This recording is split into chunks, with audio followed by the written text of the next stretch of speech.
Fala pessoal, tudo bem? Começando mais um BTC News 5x5, 5 notícias rápidas das 5 principais fontes de informação que a gente utiliza para atualizar todos os exemplos e casos dos cursos da BTC, assim como para fazer todos os nossos podcasts. Bom pessoal, hoje eu recebi uma enxurrada aí de WhatsApp pedindo para eu analisar americanas.com, o caso, né?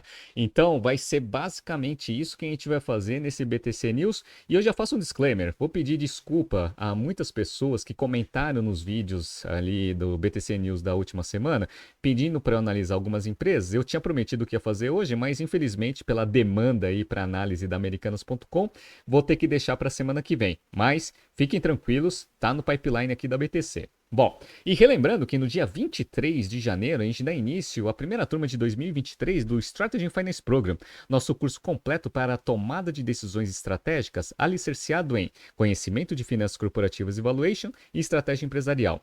Então, se você é um tomador de decisões dentro da sua companhia ou você suporta essas decisões, entre no nosso site www.btcompany.com.br e faça parte da primeira turma de 2023, um curso muito rápido, são 2 meses intensos, comigo 100%, e a gente vai analisar coisas meio parecidas aqui com o caso da Americanas, né? Vamos aprender também, né, na parte de finanças. Vejo vocês dia 23 de janeiro, né? Então vamos lá. Como de costume, todo BTC News 5x5 eu leio os comentários dos vídeos da semana. Bom, eu fiz aqui um vídeo no começo da semana sobre a Sony e a Honda criando uma marca de carro elétrico, e aí o Rafael Saraiva colocou aqui, muito obrigado Aracac, top, muito obrigado aí, Rafael, pelo comentário. Depois eu falei sobre o famoso chat GPT, e aí o Jean RT colocou aqui, uma coisa que eu demorava horas para achar bug em um código ou procurava em sites, etc, o GPT tá me dando todas as respostas e ainda explica tudo em segundos, surreal. E é surreal mesmo, o negócio é muito bom, muito obrigado, Jean. O Marcos Vinícius colocou aqui, ó, parabéns pelo material, professor, excelente como sempre. Muito obrigado, Marcos, aí pelo comentário. E o Lucas Soares colocou aqui, ó, é um absurdo o que dá para fazer com o ChatGPT, especialmente na correção de problemas em linhas de código de programação. Eu tô aprendendo essa semana aí a fazer algumas coisinhas em Python e o ChatGPT tá me ajudando aí em algumas coisas. Muito obrigado, Lucas, aí também pelo comentário. Depois eu fiz um vídeo sobre a 99 demitindo aqui pessoas no Brasil.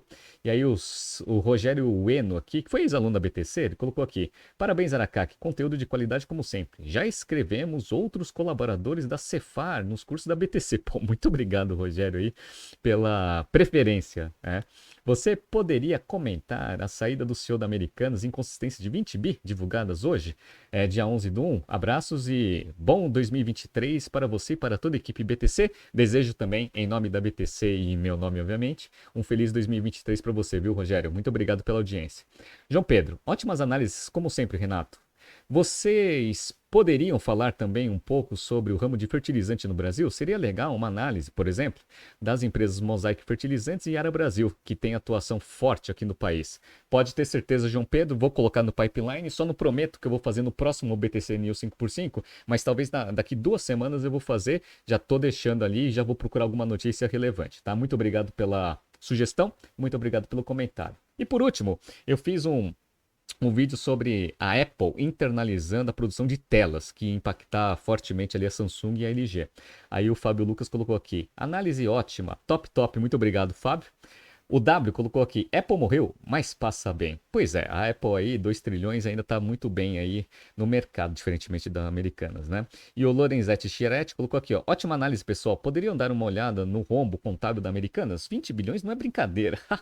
E não é mesmo, né? Então, vocês viram, né? Aqui nos comentários e no WhatsApp aqui que eu recebi, muita gente querendo saber desse caso e vamos falar sobre ele. Então, eu só vou falar highlights de 5 fontes aqui, dado que é BTC News 5x5, e aí depois eu explico a transação e o que eu entendi que o Rial explicou no call do BTG, tá bom? Bora, então vamos começar em ordem cronológica. Então, ó, essa notícia do Neofeed, ela foi lançada aqui, ó, dia 11 do 1, ou seja, na quarta-feira, às 19h15. 19h15 foi bem depois que a Americanas soltou o comunicado para o mercado. Então, ó, Rial deixa comando da Americanas após encontrar um rombo de 20 bilhões. Aí foi aquele bafafá, todo mundo discutindo, falou assim, pô, rombo de 20 bilhões? Então quer dizer que vai adicionar 20 bilhões no passivo, e aí o ajuste vai ser menos 20 bilhões no patrimônio líquido, e aí vai ficar com PL negativo, a ação vai derreter. Aí começou aquele burburinho de mercado, um monte de gente comentando, etc. E aí o real, ele decidiu fazer uma conferência aí com analistas e investidores lá no BTG Pactual.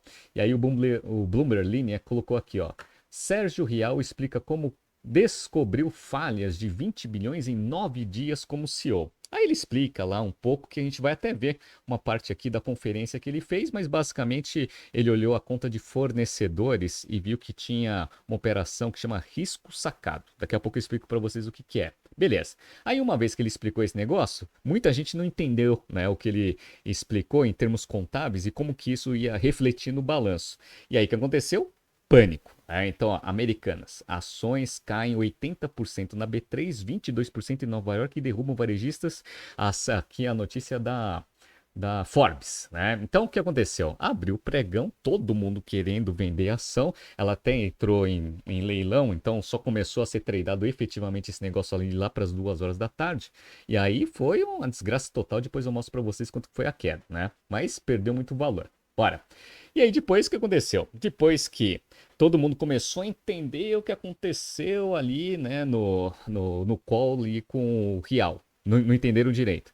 E as ações caindo, aí teve pânico na Faria Lima. Então, ó, pânico, dúvida e incredulidade. Mercado tenta absorver o caos na Americanas. Aí começou um monte de gente especular o que vai acontecer com o balanço, entre outras coisas, né? Beleza. E aí, o que aconteceu? Como todo mundo tinha muita dúvida de quanto que ia aumentar o endividamento aí da companhia, é, algumas linhas de crédito que a Americana já tinha contabilizado de forma correta, tinham algumas proteções contra, né, covenants, que a gente chama, né, que na verdade são os covenants, que são as proteções, que geralmente são índices que levam em consideração a dívida líquida sobre a EBITDA da companhia.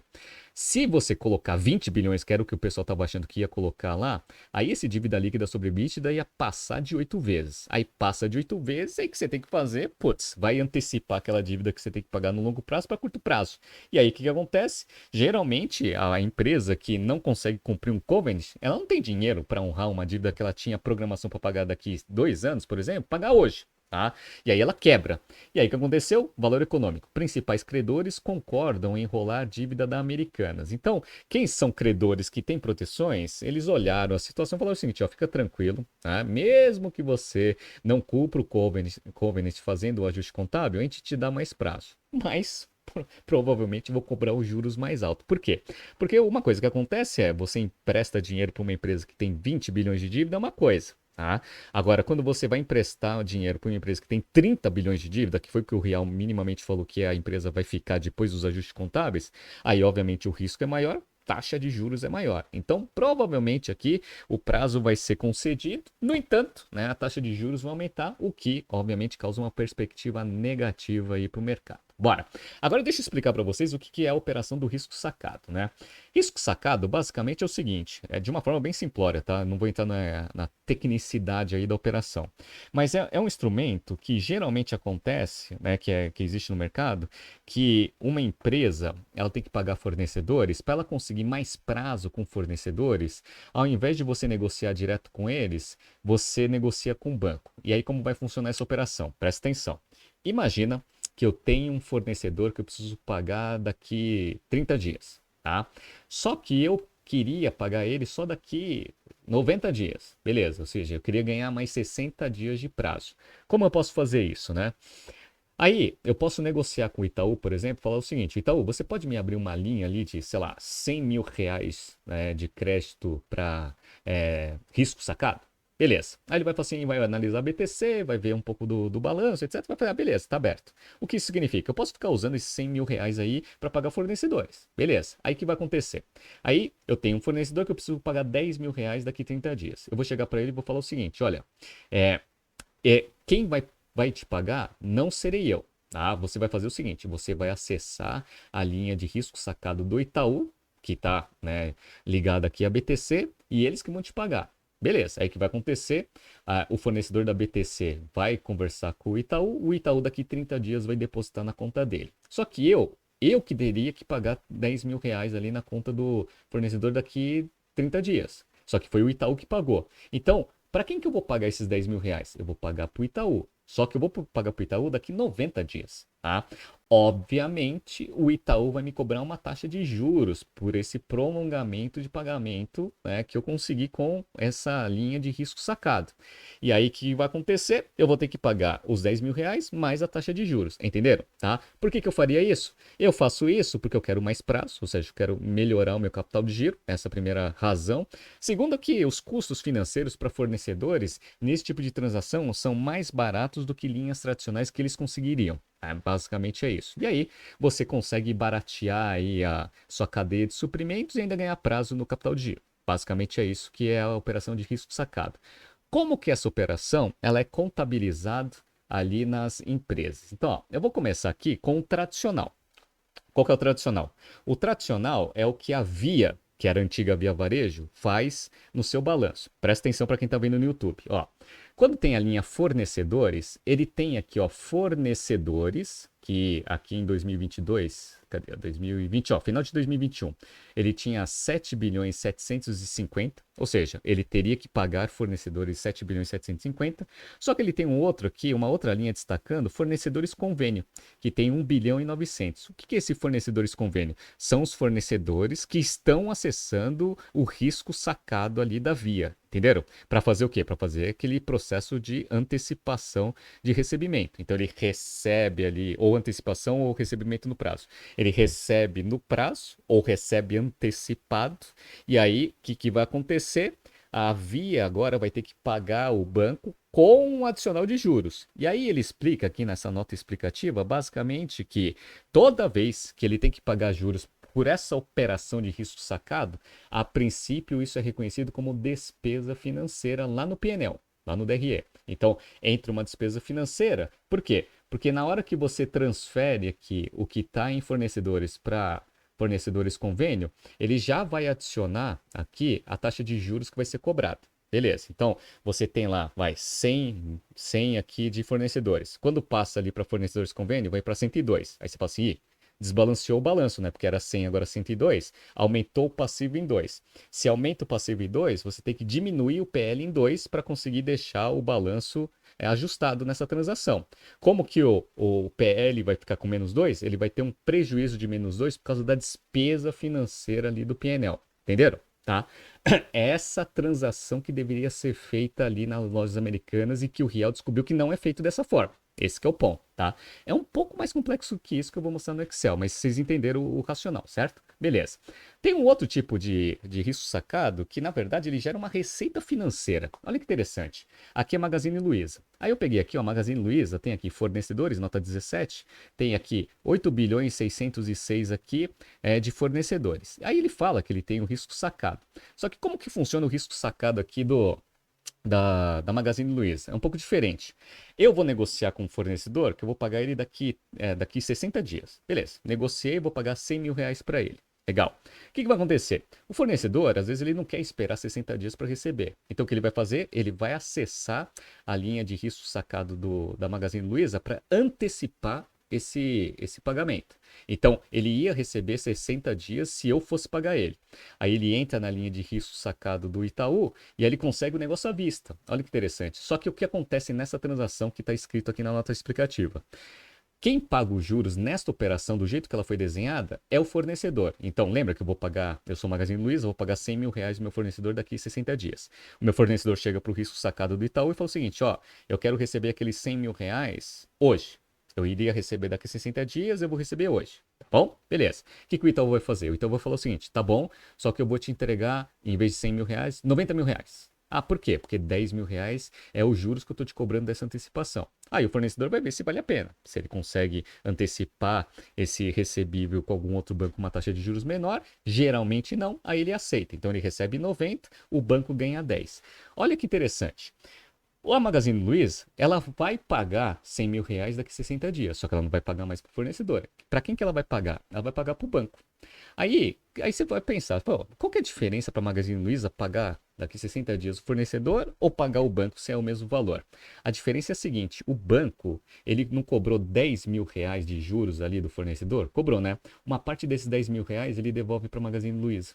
E aí a Magazine Luiza reconhece isso agora como receita financeira. Então, a Magazine Luiza deixa o banco fazer essa operação porque uma parte dos juros que ela vai cobrar ali do fornecedor vai ser devolvido como receita financeira para a Magazine Luiza. Entenderam? Tá? Então é assim que funciona aqui o risco sacado aqui da Magazine Luiza. Então ela nem faz distinção ali de fornecedores e fornecedores convênio. Por quê? Porque na verdade ela não precisa separar esse negócio para destacar que tem um negócio que está gerando juros, porque na verdade, cobrando juros, porque na verdade tudo que está sendo utilizado ali está entrando como receita financeira, está gerando juros. Tá? Então você não precisa destacar, né, o que é risco sacado e o que não é, porque o risco sacado, no caso da Magazine Luiza, gera uma receita financeira. Perfeito? Legal. Então, entenderam o que é risco sacado, né? O mais tradicional é do jeito que a Via faz. E é o que provavelmente a Lojas Americanas vai ter que fazer. Aí, eu entrei aqui no fato relevante, e aí tem duas informações importantes aqui, ó.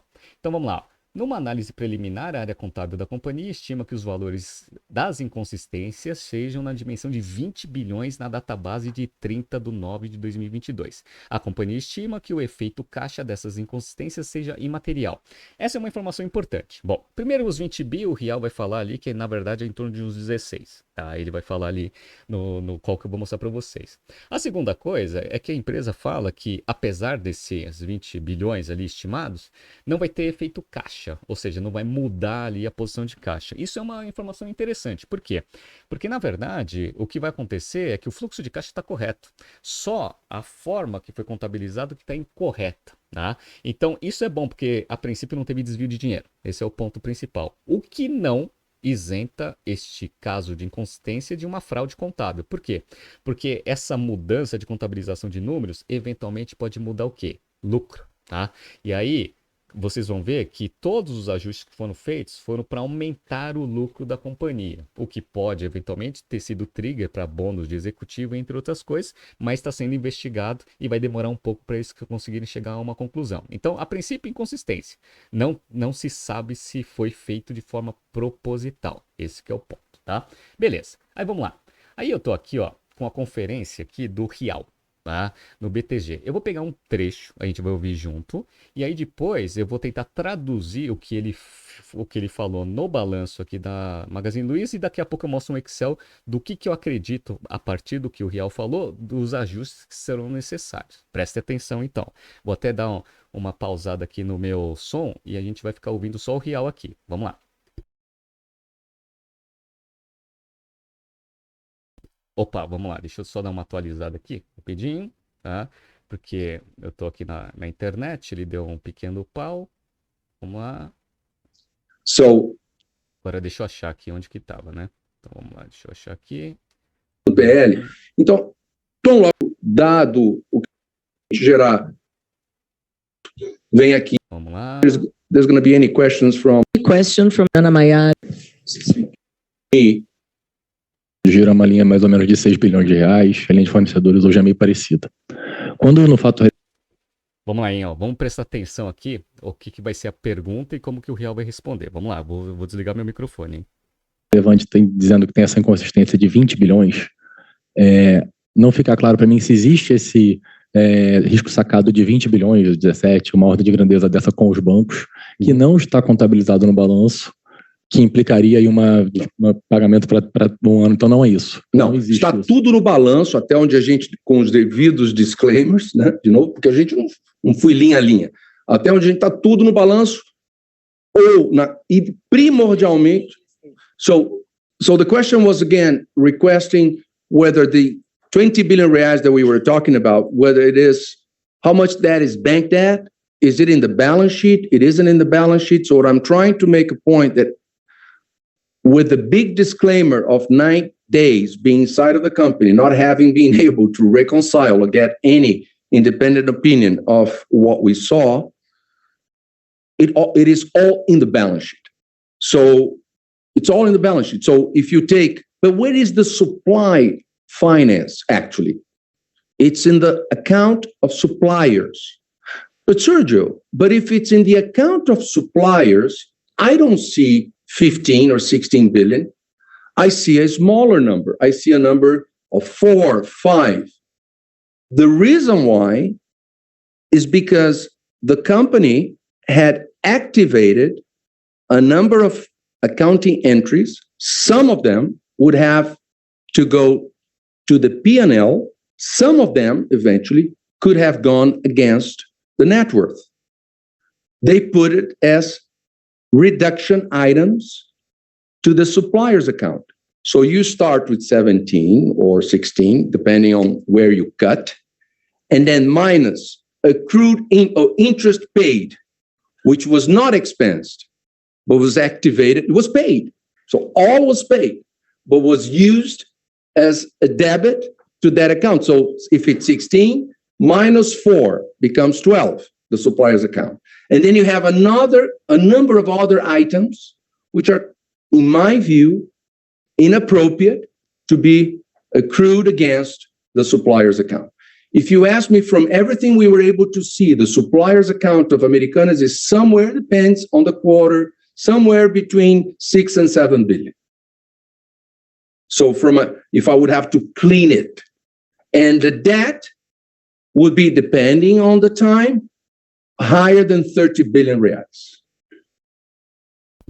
Bora, então vamos lá, ó, só para a gente entender. Ele falou que, na verdade, ali o risco sacado seria em torno de uns 15, 16 bilhões e está no balanço. Qual que é o problema? O problema é que ele parte de 15 a 16 bilhões e aí ele tem vários ajustes para diminuir esse valor, que na visão dele foram contabilizados de forma incorreta, para chegar ali no saldo de fornecedores em torno de 5 bilhões. Perfeito. Ele acha, pelas palavras dele, que na verdade o saldo real ali de fornecedores é algo em torno de 6 a 7 bilhões e que o nível de endividamento da empresa, que hoje está em 20 bilhões, deveria ser algo em torno de 30 bilhões. Basicamente é isso que ele falou, beleza? Tá? Aí, vamos só mostrar para vocês aqui um balanço aqui da Lojas Americanas e aí depois eu entro no Excel, tá? Então, ó, aqui, basicamente, ele fala o seguinte, ó, esses 5 bilhões aqui, que tá como linha aqui de fornecedores, deixa eu só pegar aqui, ó, no dia 30 de 9 de 2022, na verdade, é o resultado de uma conta que parte ali de uns 15, 16 bilhões de risco sacado, e aí você vai fazendo um monte de conta redutora para chegar nesses 5 bilhões. E aí ele fala o seguinte, tá errado, né? Porque o risco sacado ele deveria ser considerado como uma despesa financeira ou uma dívida. Perfeito. Né? E aí ele fala que tem 4 ali bilhões de juros que foram pagos para chegar aí junto ali dos 15. Uma das partes dos ajustes foi 4 bilhões de juros, que foi contabilizado aqui e que não transitou ali no P&L. Não entrou como despesa financeira, que nem a Via faz. Então, simplesmente você paga, diminui o caixa, só que diminui a conta fornecedores. E aí, o que acontece? Se você só faz isso ativo contra passivo, quer dizer que você não está reconhecendo a despesa financeira ali no P&L, o lucro está mais alto. Essa é a primeira coisa. E aí ele falou que tem outros ajustes que eventualmente também deveriam ter sido considerados como despesa, ou seja, diminuído o lucro acumulado aqui que a empresa tem no P&L e que está contabilizado de forma incorreta. Ah, beleza. E aí, ele fala que aqui a conta de fornecedores tinha que ser algo em torno de uns 6 bilhões mais ou menos, né? 6, 7 bilhões, ele não sabia o número preciso. Aí uma coisa interessante aqui é que eu entrei na conta de fornecedores e, de fato, a conta fornecedores pura, aqui no dia 30 de setembro de 2022, é 6 bilhões 250.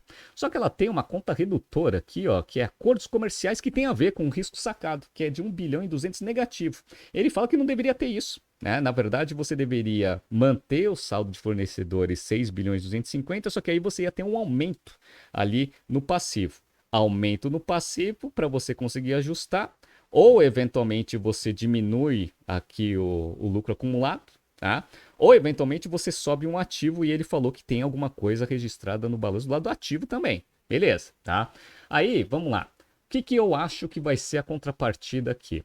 Porque é o seguinte, ó, se você tem 6 bilhões aqui de fornecedores de mercadoria, só que você tem contabilizado aqui 5 bilhões porque você está tendo aqui uma conta redutora de 1,5 bilhão, provavelmente essa redução está vindo no estoque, tá? Porque fornecedor, eventualmente um dos fornecedores é fornecedor de estoque. Então aqui, ó, desculpa.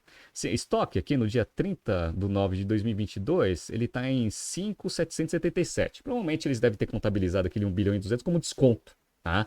Desconto ali de desconto comercial. Aí desconto comercial você reduz ali o estoque e aí o estoque fica menor. Então provavelmente quem vai subir 1,2 bilhão aqui vai ser mais ou menos aqui, na minha visão, vai ser o estoque ou qualquer outra continha ali, mas eu acho que vai ser aqui que vai ser o ajuste, tá? E aí você vai fazendo os ajustes, eventualmente você chega ali no resultado.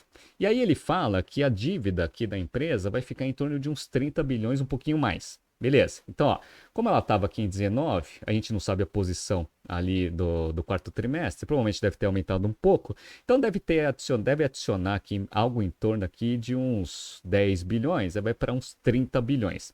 30 bilhões é um negócio interessante porque, ó, dívida líquida sobre EBITDA, para quem está vendo aqui no YouTube, está em 1,7 com 5,2 de dívida líquida e 3 bilhões aqui de EBITDA dos últimos 12 meses. Aí dá um índice de 1,7. Se você adiciona mais 10 bilhões aqui, vai para 15, esse negócio passa de 5.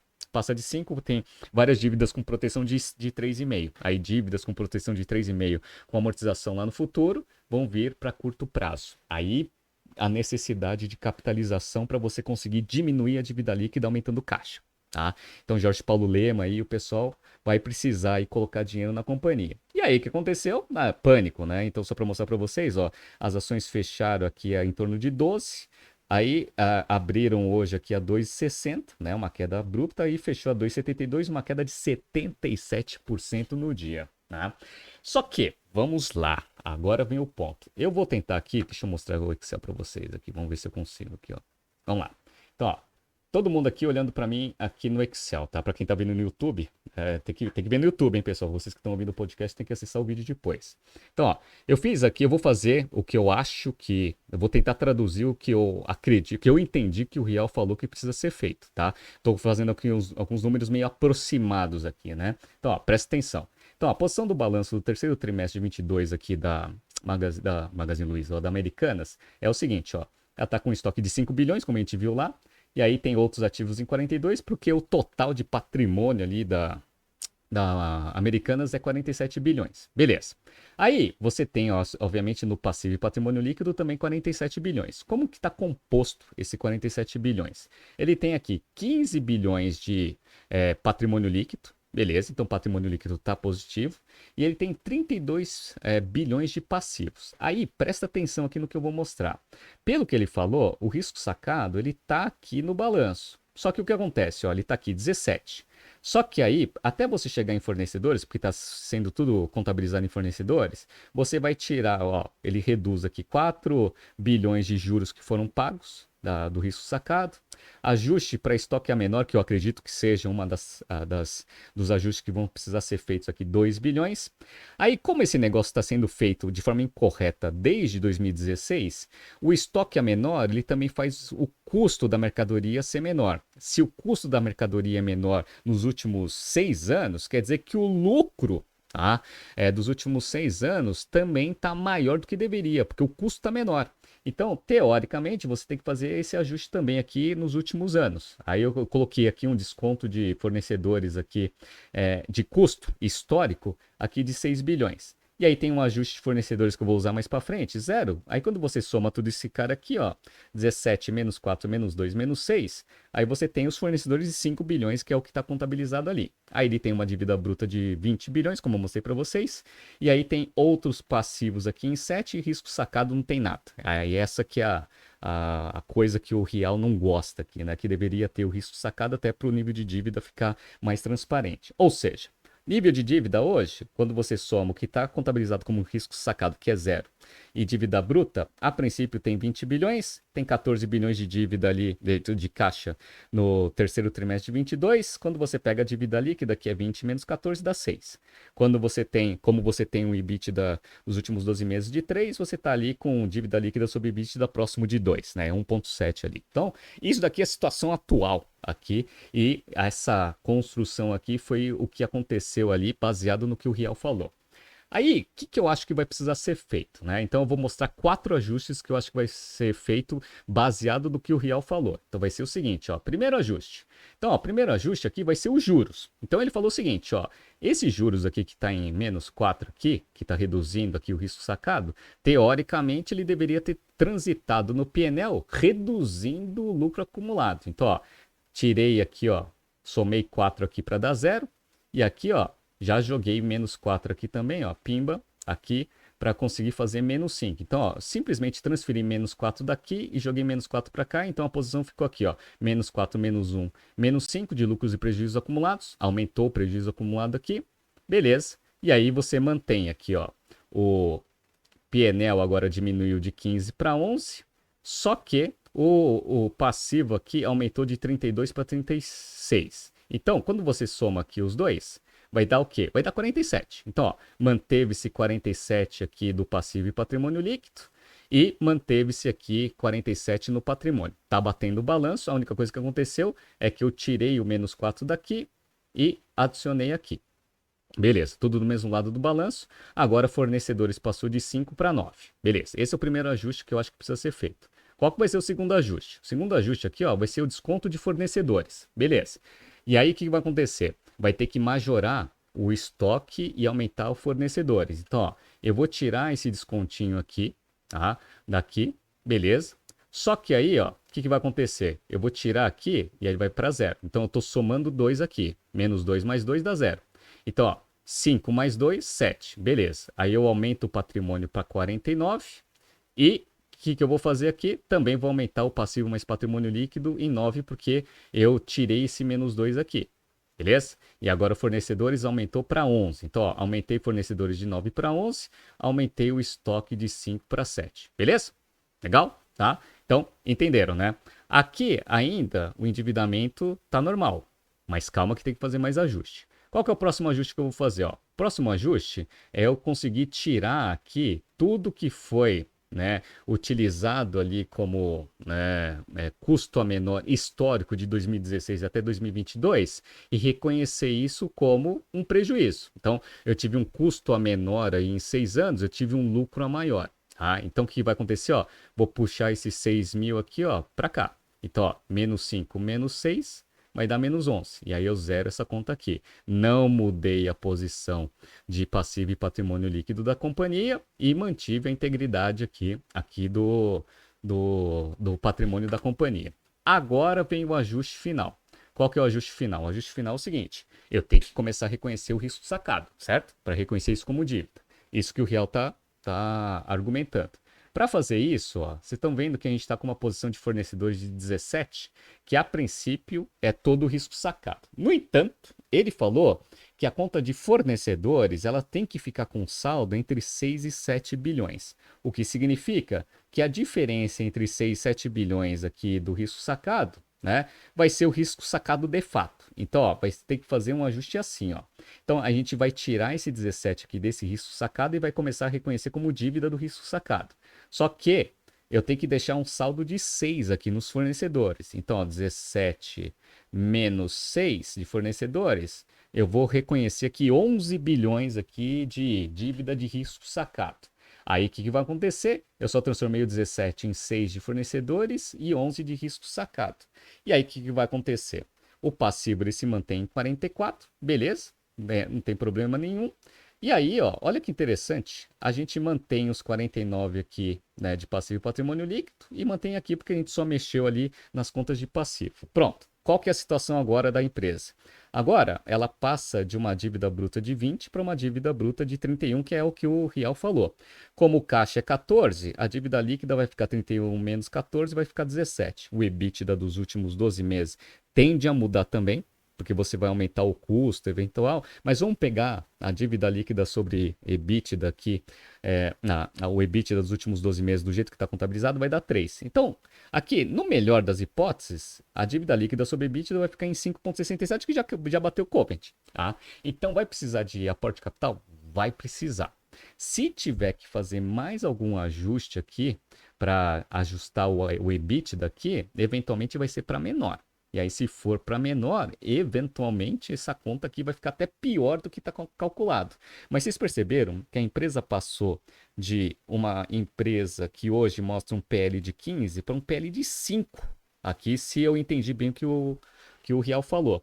E isso daqui é um problema. Por quê? Porque a parte dos sócios diminuiu consistentemente. E isso é valor contábil. Tem uma influência no valor intrínseco da companhia? Com certeza. Aqui, ele diminuiu aqui 2/3, né? Então, diminuiu 2/3, que é 66% de queda. Foi 66% de queda contábil, que foi representado com 77% ali de queda em valor intrínseco. A queda foi mais do que deveria? Olha, na minha visão, sim, se a gente for fazer a proporcionalidade, mas tem o risco da desconfiança. Então, só pelo risco da desconfiança agora, de não saber se efetivamente esse negócio está correto ou se vai vir mais algum ajuste para frente, provavelmente isso justifica ali a redução de 77 contra 66 aqui da queda do balanço patrimonial. Mas basicamente é isso que aconteceu. Vocês conseguiram entender? Tá? Fiz esse Excelzinho aqui para deixar um pouco mais claro ali, porque eu vi que ninguém eventualmente entendeu como que é essa operação. Eu acho que vai ser isso que vai acontecer, mas agora a gente vai ter que esperar a PwC aí fazer os ajustes contábeis e mostrar para a gente na divulgação ali do quarto trimestre quais são os ajustes reais que são feitos. Vamos ver se eu consegui acertar alguma coisa aqui ou se eu errei completamente, tá? Tá surgindo aqui alguns BTCs News passados para vocês se atualizarem. Não se esqueça de se inscrever no nosso canal e na nossa newsletter. Grande abraço e até amanhã. Até amanhã não, até segunda-feira.